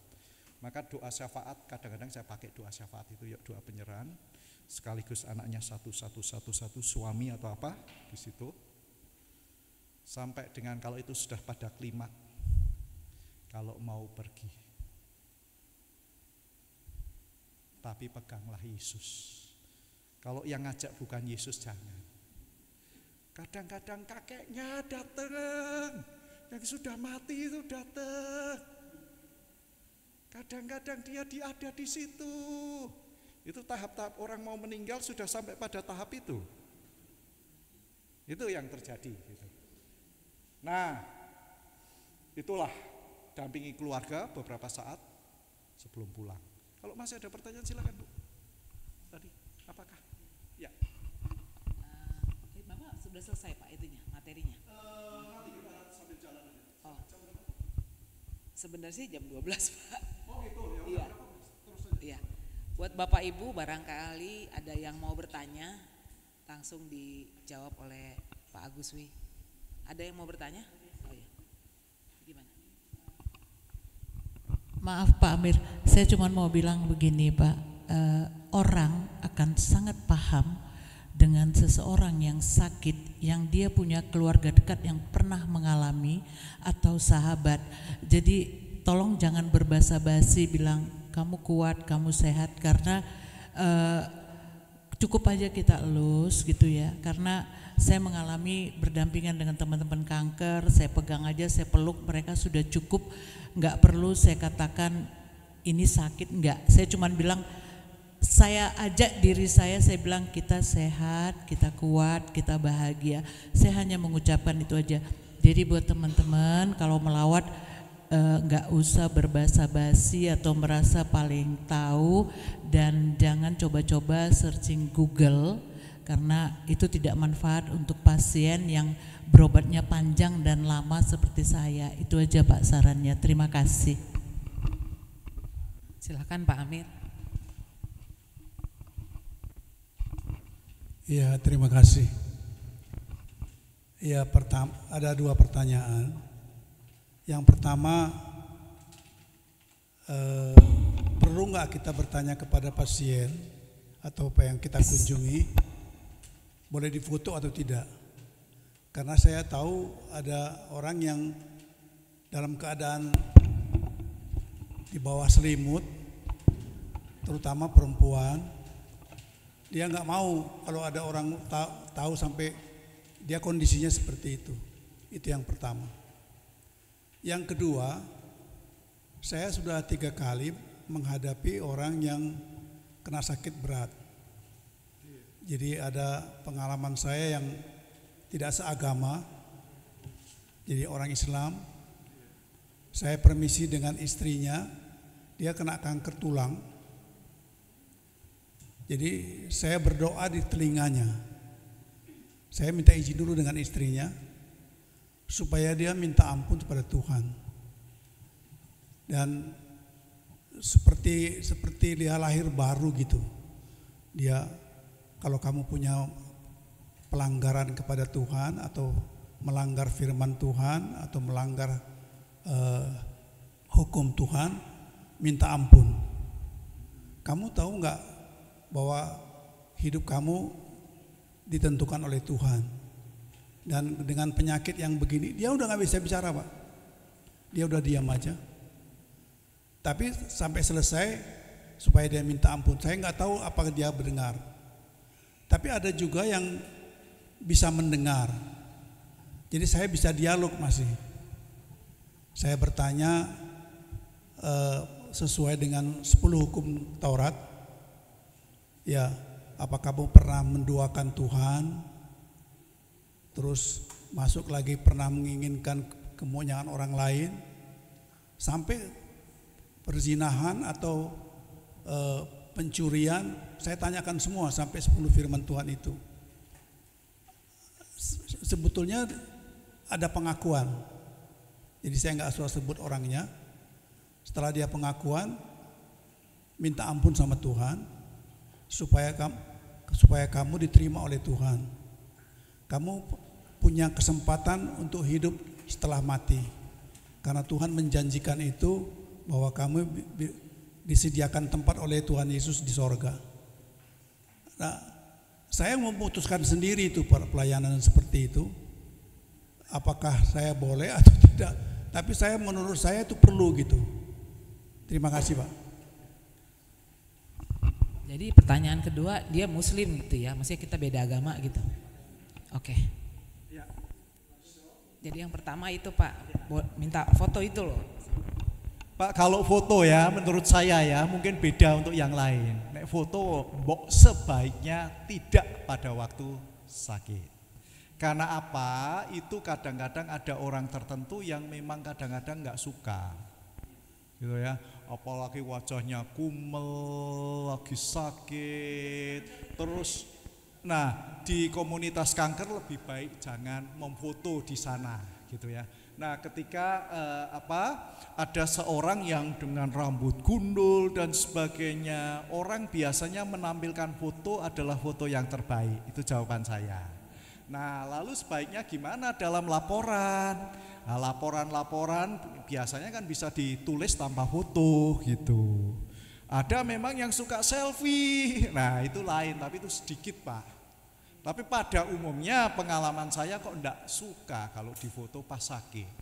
Foto yang gini-gini aja lah. Pas pakai lipstik, pas eyeshadownya rata, pas ya cerah-cerah. Itu jawaban saya. Terus kedua, ada dua hal sebetulnya. Yang pertama, ketika kita mau ngomong, memang cara ngomongnya, Pak, menurut saya ada dua gitu ya. Dan itu dua pendekatan yang beda gitu ya. Ada satu sisi saya mau memperhatikan gini, yang diajak ngomong baru pada tahap apa gitu. Ketika tahapnya adalah syok, pertama kan syok. Oh, kok syok? Gimana ya? Bener nggak ya? Syok kan? Divonis semacam ini. Dia akan cari alternatif A, B, C, hasilnya sama. Bisa pada satu sisi marah. Tahap marah kalau diajak sampai dengan dibisikin yang semacam itu, dia masih belum bisa menerima. Tapi lebih baik pada jawaban yang kedua, peganglah Yesus. Peganglah dia, jangan lepaskan dia. Kalau diajak yang lain, ditemui yang lain yang sudah meninggal, jangan, kecuali Yesus. Dia yang menyediakan keselamatan. Saya akan mengubah dengan kata-kata itu. Apalagi sedang marah dengan Tuhan. Itu. Nah, sehingga ketika tahap itu sudah sampai pada tahap kesadaran, ya, aku harus membangun realitas baru yang kelima, bisa Pak.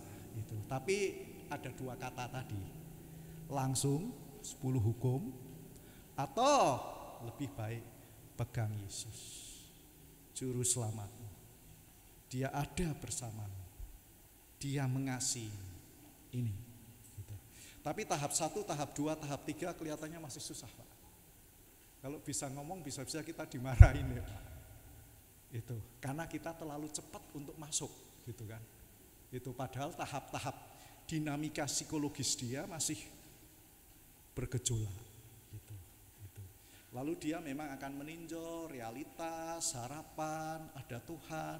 Oh, aku nggak bisa lagi seperti dulu lah. Ini sudah enak, Pak.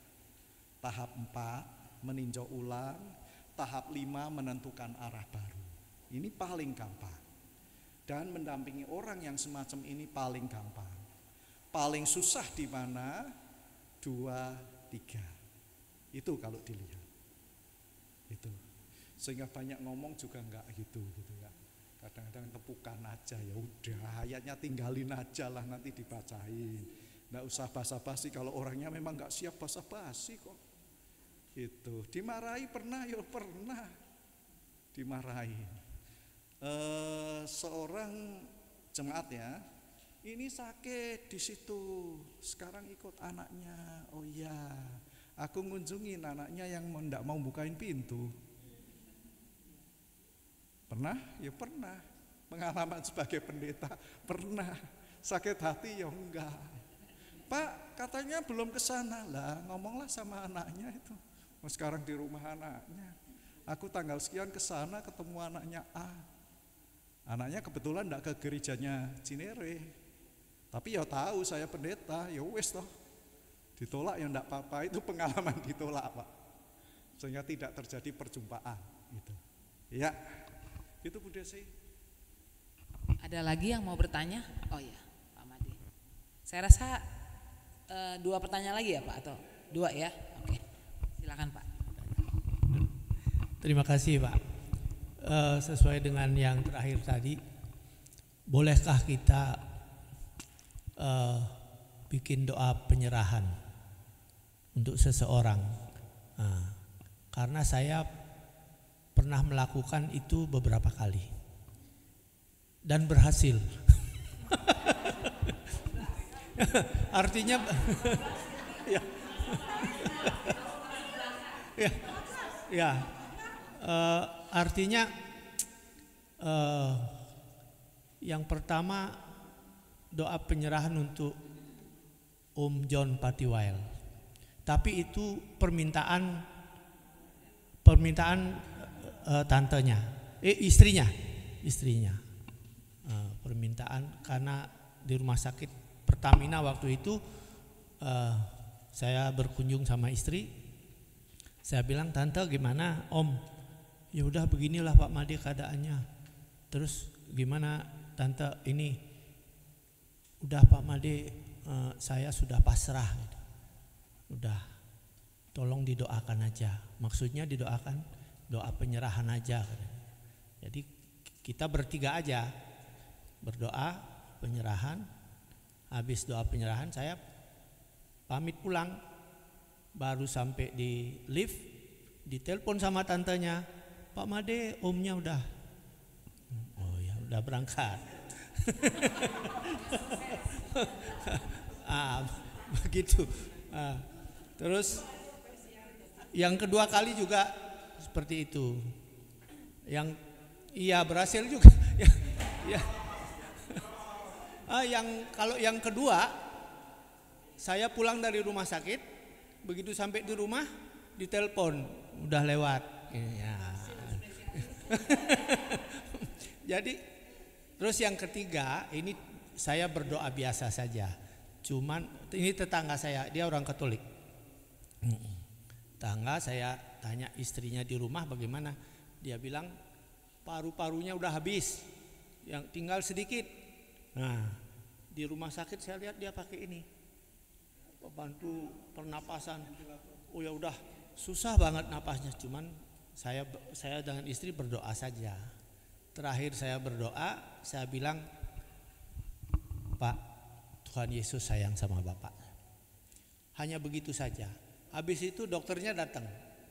Dokter datang, dia sendiri minta, tolong lepas ini saya katanya, ventilator, lepaskan. Dokternya bilang, saya mau tidur, dia bilang. Tapi dengan susah payah dia ngomong. Nanti kalau Dokter Wardoyo itu waktu itu di rumah sakit Premier, saya bilang, dokternya bilang, kalau dilepas nanti kamu tidur terus, nggak apa-apa katanya. Benar dilepas sama dokternya.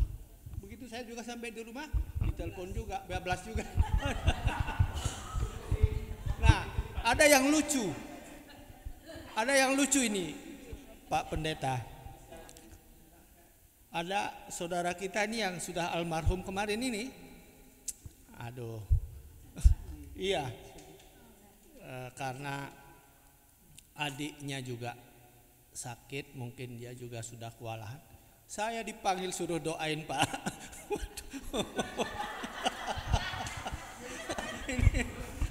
Jadi, aduh, bingung juga saya. Nah, ini pertanyaannya, boleh gak itu? Itu aja Pak, terima kasih. Spesialis nih. Spesialis doa rupanya ya. Kalau ditanya saya jawabnya adalah boleh, tapi kesempatannya di mana gitu loh. Nah, jangan dari kita gitu. Saya kalau dilihat ini ada percakapan pengajaran Kris itu bukan tentang pasien terminal ya. Saya lupa itu. Ada satu yang dia meneliti tentang pasien terminal. Jadi apa yang harus dilakukan ketika pasien itu terminal, harus mengatakan 3 itu. Selamat tinggal, aku mencintaimu, dan minta maaf. Itu yang memang sudah pada tahap itu gitu. Nah, saya bimbing siapa ya waktu itu, dan dia meneliti itu gitu ya. Sehingga kalau ditanya apakah ada dasarnya, ada gitu ya. Nah, lalu bagaimana dasar untuk yang semacam ini supaya dia ada sebuah kedamaian gitu. Nah, cuma waktunya kan kita akan melihat tahap-tahap tadi ya, 5 tahap tadi ya. Yang pertama adalah syok, kaget. 2 adalah marah pada Tuhan. 3 bisa tawar-menawar. Yang keempat regresi menerima diri. Yang kelima arah baru. 4, 5 baru bisa. Tapi tahap-tahap yang ini masih belum bisa di situ. Itu dibisiki Pak Amir aja belum tentu didengar itu ya. Ngaku dosa itu ya. Oh, tahap akhir ya. Ya, kecuali itu di tahap akhir gitu. Nah, lalu itu adalah permintaan keluarga. Pengalaman saya ada yang bisa, ada yang sembuh malah. Mujizat. Ketika anaknya ada yang meninggal langsung ada gitu ya beberapa. Dan itu tahapnya tahap apa ya, kadang-kadang cepat banget gitu ya. Nah, ketika ini sudah krisis, itu saya biasanya akan melihat pada tensi yang turun. Ketika memang sudah sampai pada tahap-tahap 60, yang satu sudah 40, itu ya, yang memang sudah pasien terminal, saya akan tawarkan pada keluarga. Kita mau doa, tapi doanya lebih dari doa yang biasa. Kita pengen doa bareng-bareng. Apa aja Pak yang didoakan? 1, kita hidup bersama-sama. Kita mendapatkan limpahan kasih, ungkapkan itu. Yang konkret di telinganya. Itu 1. 2, pernah ada gesekan, sebut gesekan itu. Aku dimasakin mama, tapi aku buang itu. Enggak, aku minta maaf. Yang ketiga, peganglah Yesus kalau itu sudah. Kami tetap melangkah. Peganglah Yesus. Nangis biasanya itu. 1, 2, 3, 4 ya kita tutup. Semua adalah milikmu. Hidup adalah milikmu. Kami memang tidak tahu. Tapi juga tidak menjanjikan doa kesembuhan ya. Dalam nama Yesus. Enggak, tahap ini adalah sudah pada tahap-tahap rekonsiliasi ini gitu. Nah, satu-satu mengungkapkan, biasanya saya tutup lagi, ya silakan pegang tangannya, ungkapkan itu di telinganya, saya lakukan. Pengalaman ada satu yang sembuh malah, Pak kok malah sembuh, ya itu Tuhan yang berkehendak lain. Walaupun sekarang masih dirawat dan sekarang sudah setahun itu yang saya ceritakan tadi, ya ada. Tapi keluarga akhirnya kan tahu satu-satu. Dan itu mengungkapkannya kan ABC. Dengan anaknya yang muslim juga pernah saya melakukan itu. Istrinya muslim, anak-anaknya 2 muslim. Bu, ini kondisi sudah semacam ini. Saya mau doa seperti biasa atau kita mau yang lebih. Tapi ibu berdoa, lah cara saya gimana? Ungkapkan 3 poin tadi di telinganya yang konkret. Kamu tanggung jawab sama Allah. Kamu serius bekerja. Kamu yang menafkahi saya selama ini. Makasih ya. Yang kedua, sorry ya. Nggak kedengaran? Waduh. Masih ya. Kamu yang menafkahi saya. Bekerja dengan sungguh-sungguh. Kami bisa seperti ini karena kegigihanmu. Makasih ya. Di telinganya. Lalu maaf, aku pernah melakukan ini. Sebut dengan konkret, nangis. Sampai papa kalau mau pergi, aku ikhlas. Aku ikhlas. Aku rela. Anaknya juga sama walaupun Islam. Karena ada ya yang perkawinan campur kan. Lalu setelah itu kita tutup. Terima kasih kebersamaan ini. Dan ini adalah momen saat kami boleh merayakan. Hidupnya dikelilingi oleh orang-orang yang mengasihi, yang saat ini boleh menyatakan cinta kasihnya. Tapi ada engkau yang di atas. Tuhan, itulah doa kami, amin. Ya wis, pulang. Besoknya mati.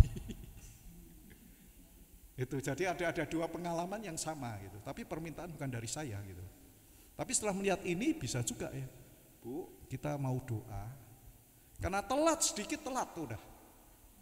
Ada yang telat kalau dipikir karena macet telat. Ya aku rasanya juga nggak enak juga gitu ya. Dipanggil macet dan telat, udah kelewat. Itu. Apalagi ketika sudah krisis gitu. Itu Pak, jadi nggak salah Bapak. Terus di pengajaran GKI juga nggak salah itu rasanya. Kelihatannya bukan kris ya, kelihatannya ya.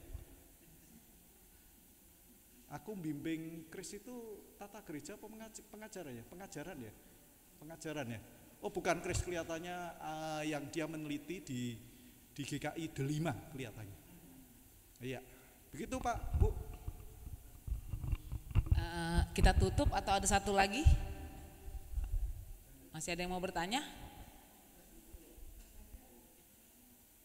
Nggak ada lagi. Ibu-ibu nggak ada yang mau bertanya?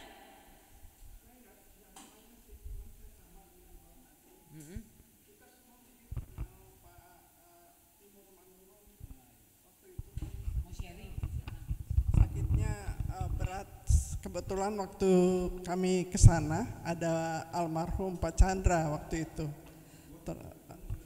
Kemudian saya tanya langsung sama dia, Pak, udah siap menghadap Tuhan gitu. Terus dia bilang udah siap. Oke, kalau udah siap kita berdoa. Terus saya berdoa, menyerahkan dia dalam tangan kasih Tuhan. Kemudian besok-besoknya dia meninggal. Pak Chandra bilang ada saudaranya yang sakit berat. Waduh, Ibu Nur doanya itu manjur. Ayo saya ajak ke saudara saya itu udah sakit berat katanya. Terus saya bingung kenapa jadi kayak begini saya pikir ya.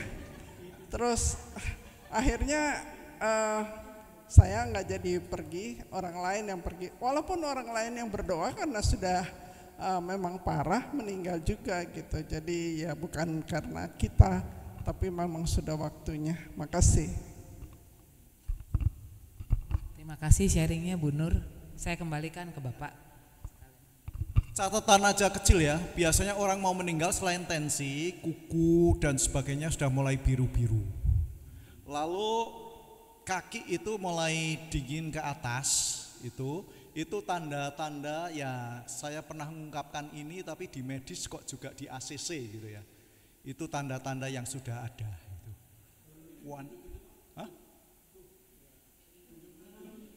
Bisa, dia datang. Tapi itu masih beberapa, bukan pada detik-detik jam ya.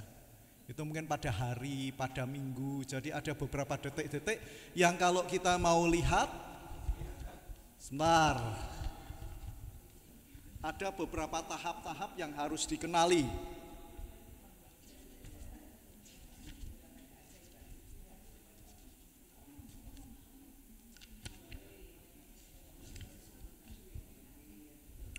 Tanda-tanda kematian sudah dekat.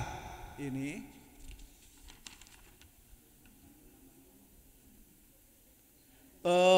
biasanya 1-2 bulan mulai menarik diri dari aktivitas sosial, rasa takut, merasa panas, minta dibukakan kamar jendela, meningkatkan kerohanian, kurang nafsu makan, makin banyak tidur. Tanda-tanda 1-2 minggu itu hilang semangat hidup, halusinasi atau penglihatan, orang-orang yang sudah meninggal, menurunnya tekanan darah, detak jantung bertambah atau menurun. Kalau perlu adakan rekonsiliasi, doa itu loh, yang tadi Bu Nur dan Pak Made itu. Nah, tanda-tanda hari atau jam mendekat, tenaga berkurang, menurunnya tekanan darah, mata redup, setengah terbuka, meneteskan air mata, nafas tidak teratur, berhenti sejenak, mulai lagi, warna keunguan pada tangan, kaki, telapak kaki, nadi mulai lemah, sulit ditemukan, air seni mulai berkurang. Itulah yang kadang-kadang disebut krisis. Terus menit-menit terakhir, pernapasan makin sulit, makin tidak ada respon terhadap rangsangan, lepaskan dengan doa dan nyanyian. Itu kalau memang ya, itu.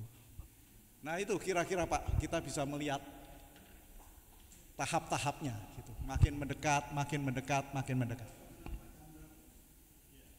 Iya.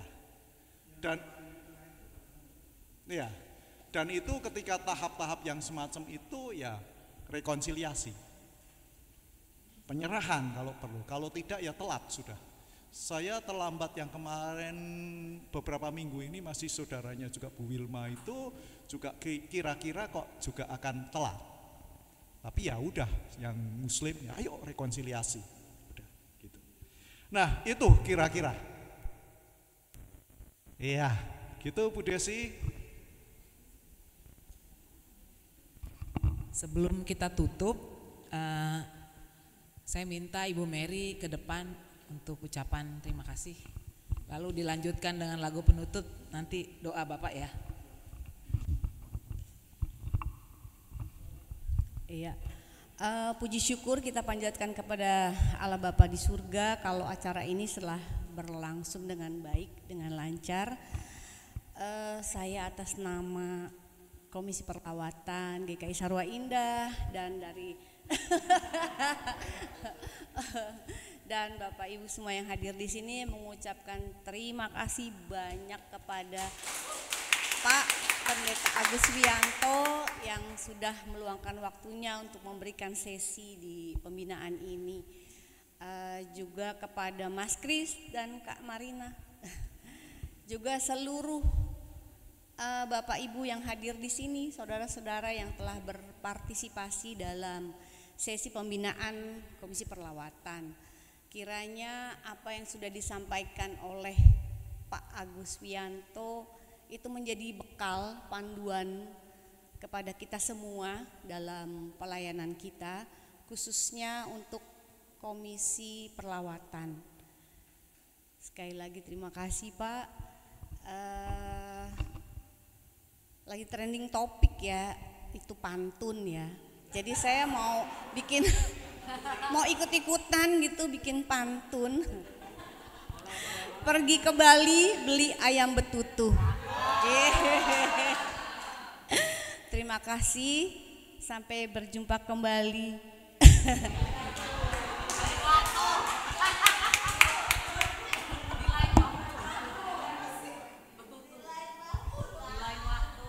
Baik, kita akan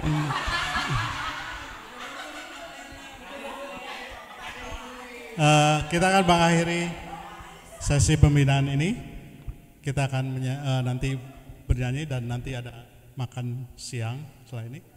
Setelah bernyanyi nanti Pak Wi akan tutup dengan doa sekaligus doa makan, Pak. Ya. Baik, terima kasih juga dari tim perlawatan. Mendaki gunung hingga ke puncak, melihat alam ciptaan ilahi. Terima kasih telah mengikuti pembinaan ini dengan seperti. Mari kita nyanyi, jangan lelah.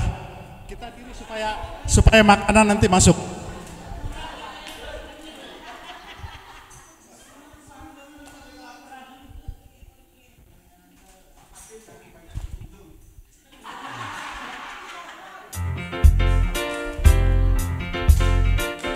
Nggak muncul di layar.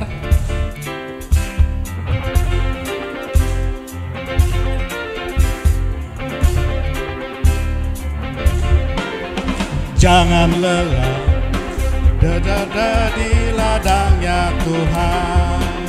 Belum. Allah bekerja di ladangnya Tuhan. Roh Kudus yang memberi kekuatan.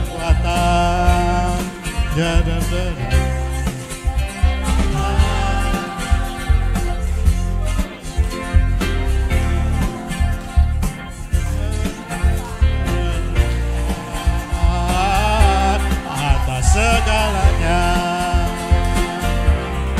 jalan tanah bergelombang, timbulan anak menjadi siap dibangun di atas dasar iman. Ratakan tanah bergelombang, timbunlah tanah yang berlubang. Siap dibangun di atas dasar iman. Tolong dikencengin bisa ya?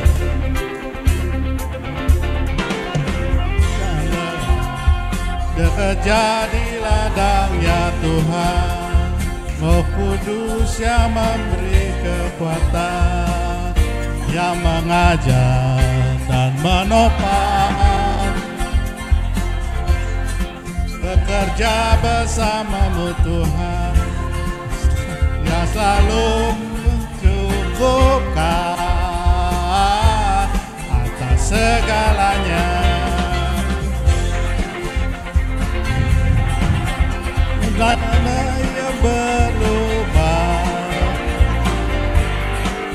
siap dibangun menjadi dasar iman. Ratakan tanah bergelombang, timbunlah tanah yang berlubang, menjadi siap dibangun di atas dasar iman. Ya, oke, Pak. Kita bersama-sama berdoa.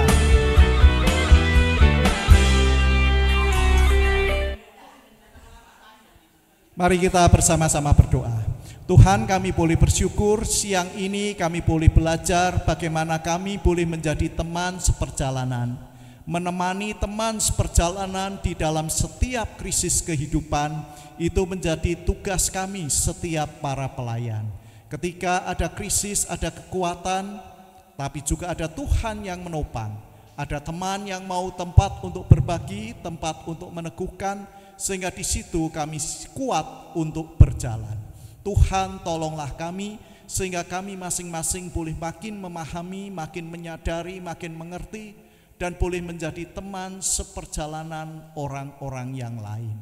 Tuhan, tolonglah kami. Kalau sebentar kami akan menikmati berkat-Mu, Tuhan boleh kuduskan, sucikan, agar itu semua boleh menjadi gizi dan kekuatan bagi kami yang menyantapnya. Dalam Kristus Yesus kami mau berdoa. Amin. Terima kasih banyak ya Pak.